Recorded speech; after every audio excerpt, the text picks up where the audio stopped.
and mama was giving the death call. You remember Sister so-and-so? Yeah, they had her funeral last week. And I mean, she went on and on and on about 5 or 6 folk. And I'm sitting there thinking, good grief, let me find a joke or something to cheer her up. You know, because she done went through a lot of funerals. She done buried a lot of folk this week.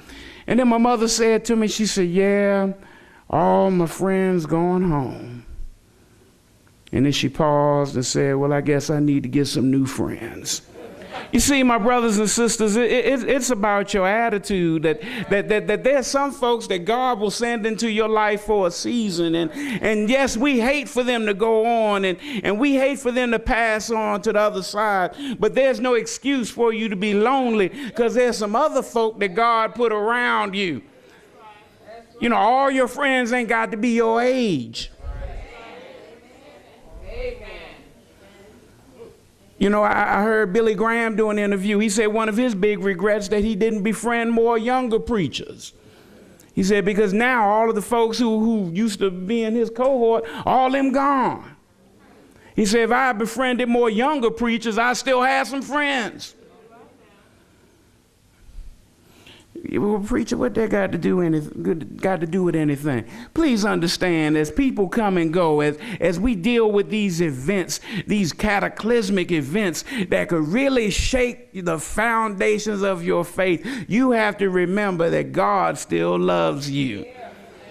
When you go to the doctor and get that report that you didn't want to hear, God still loves you. When you find out that your fingers and toes don't work like they used to work, that's all right. God still loves you. That you can't go like you used to could go and do what you used to could do. That's all right. God still loves you. You got to wait silently before the Lord daily. You got to cling to something that doesn't change. You can't be shaken in your faith. And then the fourth thing, trust in him at all times.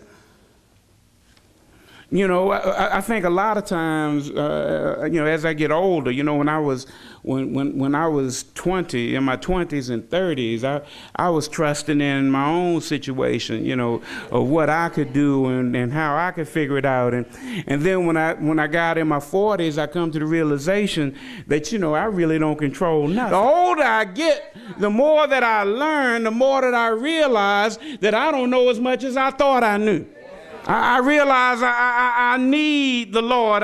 I need to put my heart before him. I need to trust him on every issue. I pray about everything now. I pray about will the car start.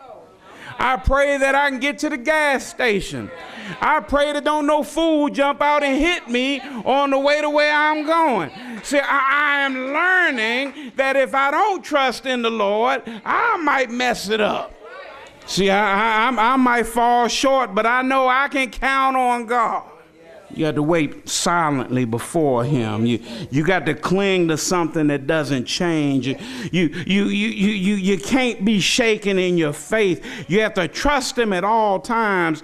And then you got to pour your heart out to him. Well, what are you talking about, preacher? Verse 8, trust in him at all times, you people. Pour out your heart before him, for God is a refuge for us. There's some stuff that we carry that we don't have no business carrying. And you can't tell nobody. Because a hot coal hiding everybody's hand. Some of that stuff you just got to go before the Lord and say, Lord, you know my heart. You know I'm struggling with this. And Lord, we're going to work through this situation. You're going to bring me through on the other side. But right now, I got to get it all for me. And I know, Lord, I can depend on you. See, I'm understanding now when as I get a little older that when I was younger I would pray and I'm like, Lord, show me what to do. And then I'm trying, well, Lord, if I do this, maybe you'll do that. Now I understand what Mama used to talk about when she said, take your burdens to the Lord and leave them there, and he'll deal with them. You see, as Mama can't get around like she used Houston could get around. She's got her choice of walkers that she get with. And I'm looking at her thinking, it's probably not going to get any better. But she's still looking ahead and realizing that one day, whether it's on this side or the other side, one day I'm not going to need this walker. One day I'll be able to go where I want to go and do what I want to do. And we're looking at her going, yeah, right, Mama. No.